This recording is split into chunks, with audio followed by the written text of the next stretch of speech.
हाँ, मैं वोट नहीं दूंगा बीजेपी को। हमेशा हमें लड़ाते हैं हिंदू मुस्लिम, तो मैं भी अपना नाम मुकेश अंबानी रखता, ये भी अपना नाम मुकेश अंबानी रखता, ये भी अपना नाम टाटा रखता, ये भी अपना नाम बिरला रखता। जलसोच में आपका स्वागत है और हम गाजीपुर बॉर्डर पर हैं। यहाँ पर बात करेंगे किसानों से, क्या उनका किसान आंदोलन किस राह पर जाने वाला है? ये किसान आंदोलन किस राह पर जाएगा? आंदोलन किस राह पे क्या जाता, आंदोलन चल रहा है। अभी सरकार ने बातचीत का ऑफर दिया था, अब देखो कब आए बुलाती है, डेट कब धरती है, बात होंगे। 11 दौर की बात हो चुकी है लेकिन अभी तक कोई निर्णय नहीं निकला, लेकिन अगली बार जो बात होगी 12वें दौर की, उससे आप क्या उम्मीद रखते हैं? अरे 12वें में नहीं होगी, 13वें में होगी, 14वें में होगी, कौन सी आप पता कि हम भी आराम से बैठे हैं, जब सरकार को फुर्सत हो जब कर लियो, हमें कौन सी आफत है, आराम से बैठे हैं हम तो, सरकार को जब मर्जी हो, कोई जल्दी नहीं है। 26 जनवरी में जो हिंसा हुई थी, 400 के आसपास में पुलिस वाले घायल हुए थे, वहाँ अमित शाह उनसे मिलने के लिए गए थे, लेकिन अभी तक 170 मौतें हो चुकी हैं किसानों की, अभी तक कोई भी बीजेपी का नेता कोई भी मिलने के लिए नहीं आया। तो इसमें आप बीजेपी को किस तरीके से मानेंगे? दुर्भाग्य है देश का कि सरकार, हम भी तो सब इसी देश के नागरिक हैं, हम लोगों ने भी तो, जब एक सरकार बन जाती है, कोई प्रधानमंत्री बनो, गृह मंत्री बनो, उसके लिए पूरा देश उसका हो जाता है। ये दुर्भाग्य है कि वो हमें अपने नहीं मानते। देश का दुर्भाग्य है कि गलत आदमी सत्ता में बैठ गए। और वो 26 जनवरी की घटना किसने करी? इनके आदमियों ने करी। भाई जो दीप सिद्धू है, लखा सदाना है, उनके साथ उनके फोटो वायरल हो रहे हैं, चाय पी रहे हैं उनके साथ, फोटो खिंचा रहे, फोटो सेशन करा रहे हैं। तो किसने आदेश दिया उन्हें? पुलिस के हाथ किसने बांधे?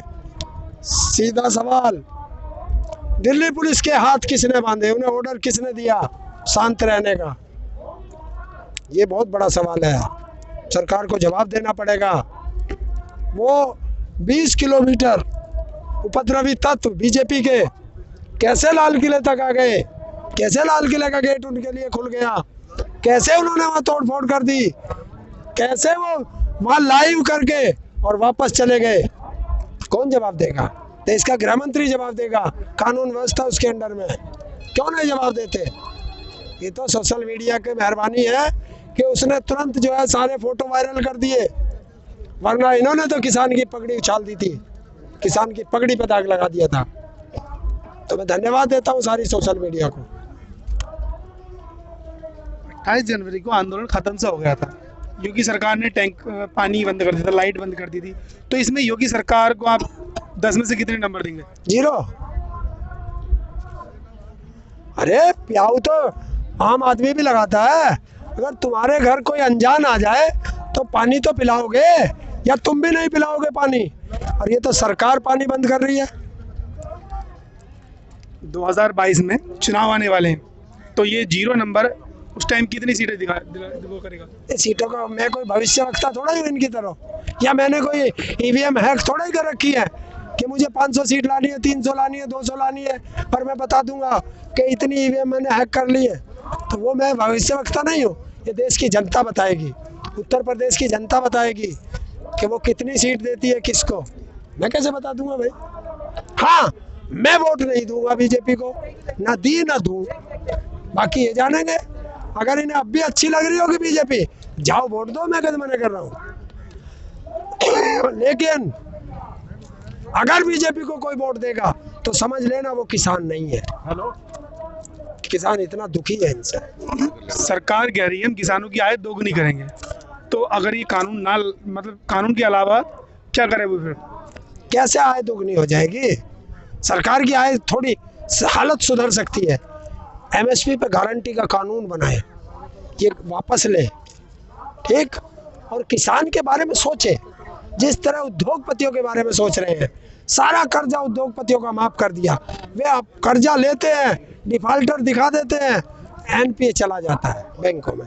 और किसान, अगर एक किसान कोई नहीं दे पा रहा तो उसकी जमीन नीलाम हो जाती है, उसको जेल चली जाती है। उद्योगपति एक आधा जेल गया नहीं गया ना? तो ये उद्योगपतियों के लिए काम कर रही है सरकार, किसानों के लिए नहीं कर रही है। जिस दिन किसानों के लिए काम करेगी उस दिन किसान का अपने आप सुधार होना शुरू हो जाएगा। ये झांसा दे रहे हैं, देश को झांसा दे रहे हैं, उद्योगपतियों को कर रहे हैं, देश को गुलामी की तरफ ले जा रहे हैं।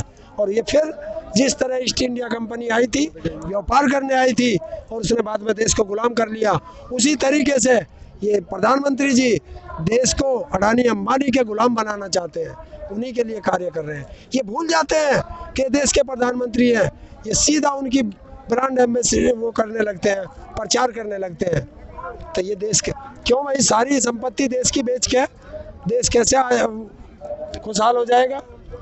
सारी सरकारें जो पिछली सरकारें थी वो देश को स्ट्रक्चर खड़ा करने में लगी रही, और ये आए सारा देश का को बेचना शुरू कर दिया, प्राइवेट वालों को देना शुरू कर दिया। देश तरक्की करेगा? देश दो हाथों में चला जाएगा, और जो हमारा अन्न है, रोटी है, वो ताले में चली जाएगी। और जब ताले में चली जाएगी तो देश की 80% जनसंख्या, गरीब मजदूर, मध्यम वर्ग, छोटा रेडी पटरी वाला, जो छोटे लोग हैं, छोटा व्यापारी, सब भूखे मर जाएंगे। देश की 80% जनता भूखी मरेगी। तो इसलिए किसान ताले में रोटी को नहीं जाने देगा, ये लड़ाई उसकी है। जिस तरीके से मोदी जी हर एक टॉपिक पर बोलते हैं, चोरी चोरा कांड पर भी बोले थे, चोरी चोरा कांड पर आयोजन करना, क्या इस आंदोलन को कुछ दिशा दिखाना है? नहीं, मैं कोई आंदोलन, कोई और फंक्शन हो रहा, मैं किसी के फंक्शन को वो नहीं करता। मैं अपने आंदोलन की बात करता हूँ। वो रोज फंक्शन करें, रोज इवेंट करें, हमें कोई मतलब नहीं है। हमें अपने आंदोलन से मतलब है। हमारे किसान के बारे में एक शब्द नहीं बोला। 200 के करीब हमारे किसान शहीद हो गए, एक शब्द प्रधानमंत्री के मुंह से नहीं निकला। क्या हम विदेशी हैं? और एक विदेशी महिला ने एक ट्वीट किसान के फेवर में कर दिया, सारी सरकार बिलबिला गई। ऐसा क्या है? और ये हमें आतंकवादी कहे, हमें खालिस्तानी कहे, और हम चुप रहे। हमसे ये उम्मीद करते हैं फिर हमारे मुंह से भी क्या शब्द निकलेंगे। ये है इन लोगों की गंदी राजनीति करते हैं। ऐसी गंदी राजनीति करने वाला मैंने अपने जीवन में पहली बार कोई व्यक्ति देखा है कि जो अपनी जनता को भी कभी खालिस्तानी, कभी पाकिस्तानी, कभी टुकड़े टुकड़े गैंग, कभी माओवादी, कभी नक्सलवादी। अरे जब सारे देश में ये है तो फिर तुम कौन हो? तुम्हें वोट किसने दी है? अमेरिका से आई है वोट, तभी तो देश कहता है कि ये ईवीएम से जीते हैं। और आज एक और बता देता हूँ, मोदी जी ने कहा है कि जहां मैं हूँ, मोदी जी ने अपने लिए कि मैं हूँ तो इन किसानों की वजह से हूँ, जहां मैं हूँ इन किसानों की वजह से हूँ, और जहां ये आज किसान है ये मेरी वजह से है। ये है उसका। जब राकेश टिकैत जी ने अपनी आंखों से आंसू निकाले, आंदोलन उस वक्त तक लगभग खत्म ही हो चुका था यहाँ से। उसके बाद में देखने के लिए मिला क्या भीड़ बढ़ती गई। और मैंने देखा कि जो 2013 में जो मुजफ्फरनगर में हुए थे वो भी अब दूरियां मिट चुकी हैं। ये कितना सच है? बिल्कुल सच है भाई। इन्होंने किया क्या है?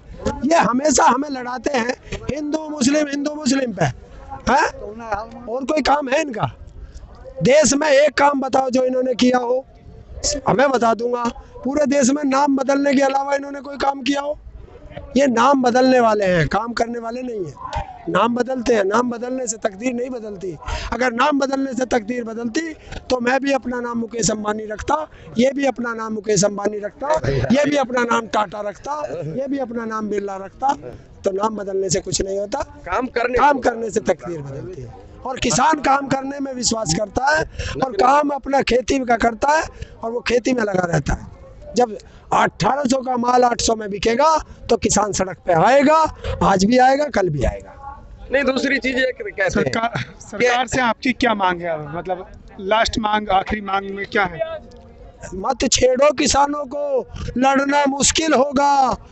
किसान इस बार ऐसा इतिहास लिखेगा कि सरकार को पढ़ना मुश्किल होगा। Very good. बहुत खूब कि मत छेड़ो किसानों को, लड़ना मुश्किल होगा। और इस बार किसान ऐसा इतिहास लिखेगा कि पढ़ना मुश्किल होगा। सरकार को समझना चाहिए कि इतनी ठंड निकलने के बाद भी किसान धरने पर हैं, और सरकार अपनी अकड़ से कम होने के लिए तैयार नहीं है। सरकार को भी झुकना चाहिए, जो कि किसान लोग हैं जो आंदोलन कर रहे हैं, और ये भी अपने घर जा सकें।